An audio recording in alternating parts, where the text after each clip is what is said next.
Judith 6. Sa nahilom na ang pundok nga naglibot sa konseho, misulti si Holofernes kang Aquayor at tubangan sa tibok pundok sa mga tao nga gikan sa kabaybayunan sa Mediteraneo sa taga-Moab o sa mga sinuhulang kasundaluhan nga mga taga-Amon. Aquayor, kinsa ka man? Naghuna-huna ka ba nga magbuhat kasama sa usa ka propeta? Kinsa ka man nga magsulti ka namo sa dili pagpakigubat batok sa mga Israelita tungod kay adunay Dios nga manalipod kanila? Si Nabucodonosor mao ang atong Dios ug maura kanay importante.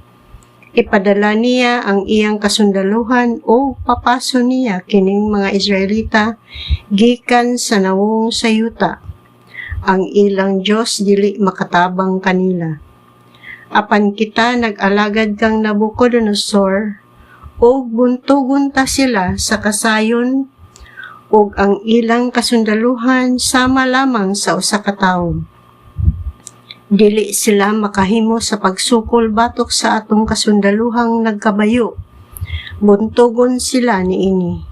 Ang kabukiran matina sa ilang dugo ug ang mga walog mapuno sa mga patay nilang lawas. Human sa atong pag-atake, mapapas gayud sila sa hingpit ug walay mahibilin kanila bisan anino.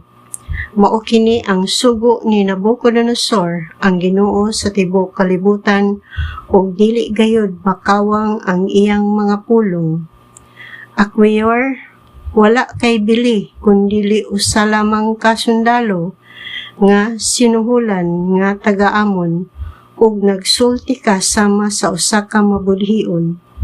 Dili ka na makakita ka nako pag-usab hangtod moabot ako aron pagsilot niining kaliwat sa mga kagyo nga mga ulipon ug inigbalik na nako patyon ka sa akong mga sundalo mamatay ka usab uban kanila. Karon dad-on ka sa akong mga tawo ngadto sa kabukiran ug biyaan ikaw didto sa usa sa mga lungsod sa mga Israelita ug mamatay ikaw uban sa mga tao didto. Nganong nag-uol ka man pag-ayo, Aquayor? Naghuna-huna ka ba nga ang lungsod makabarog bato kanako? Tumanon ko ang tanan kong mga hulga ug siguro gayud kana.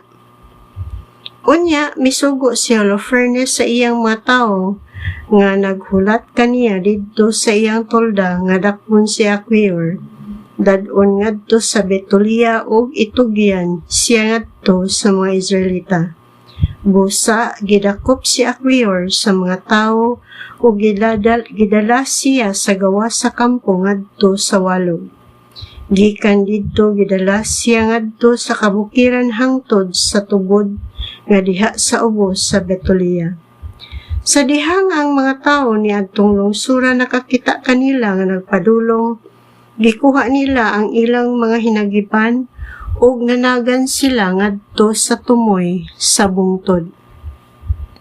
Ang tanang mga tawo nga naggamit og hinagiban nga saplong mipaulan og mga bato ngadto sa mga sundalo ni Holofernes ug kini nakapahunong kanila sa pagtungas ngadto sa bukid. Ang mga taga-Assyria napugos sa pagpasalipod sa mga kilid sa bukid diin ilang gigaid si Aquayor o gibilin didto nga naghigda sa tiilan sa bukid. Unya namalik sila ngadto kang Holofernes. Unya sa paghiabot sa mga Israelita gikan sa Betulia ilang gibadbaran si Aquayor.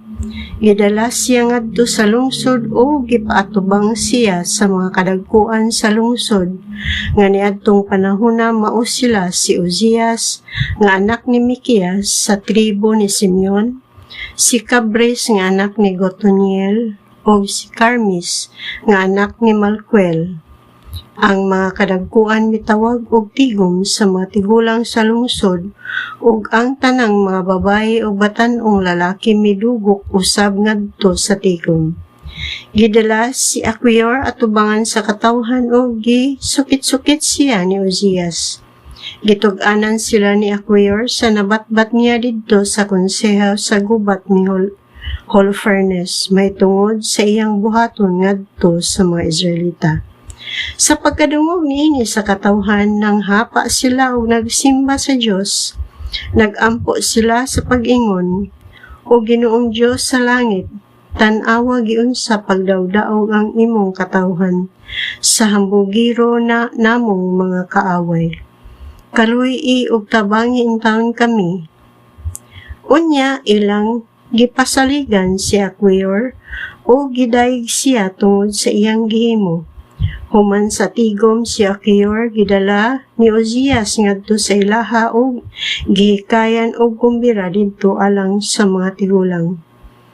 Niadtong tibok gabii nagampo sila sa Dios sa Israel aron sila tabangan.